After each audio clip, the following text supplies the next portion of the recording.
నమస్తే.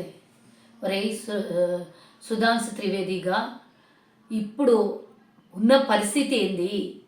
దేశానికి ఆర్థిక శాస్త్రవేత్త ప్రపంచ పటంలో నిలబెట్టినటువంటి 8.5% గ్రోత్ రేటు పెంచి ఆర్థిక శాస్త్రం ప్రపంచంలో ఇలా కూడా చేయవచ్చు, ఇలా కూడా ఉంటుందని నిరూపించినటువంటి ఆర్థికవేత్త ఒక సౌమ్యుడైనటువంటి వ్యక్తి గురించి మరణం తర్వాత రాజకీయం చేస్తున్నటువంటి మీ ఇలాంటి దొంగ వెధవల్ని ఏమనాలో కూడా నాకు అర్థమైతలేదు.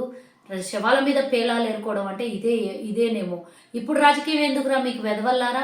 అసలు ఆయన్ని గౌరవించకపోవడం ఏంది? కాంగ్రెస్ పార్టీ గౌరవించి ప్రధానిని చేసింది, ఆర్థిక శాస్త్రవేత్తని చేసింది, ఆర్థిక శాఖ మంత్రిని చేసింది. కేంద్ర ఆర్థిక శాఖ మంత్రిని గౌరవిస్తేనే కదా ఆ స్థానం దక్కింది.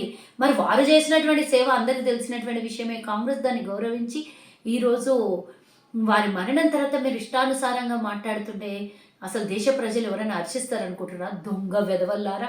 పివి నరసింహారావుకి మేము గౌరవించి భారతరత్న ఇచ్చినవంట. అసలు రాజకీయం పబ్బం గడుపుకోవడానికి పివి నరసింహారావుకి మీరు అవార్డు ఇచ్చినంత మాత్రాన ఏమయ్యేది కాదు. బతుకున్నన్ని రోజులు మన్మోహన్ సింగ్ గారిని మీరు మాట్లాడినటువంటి మాటలు గుర్తులేదా? ముని కట్పూతలి ఇష్టానుసారంగా ఆయనను మాట్లాడింది కదా, మీరు అవన్నీ మేము మర్చిపోతామా?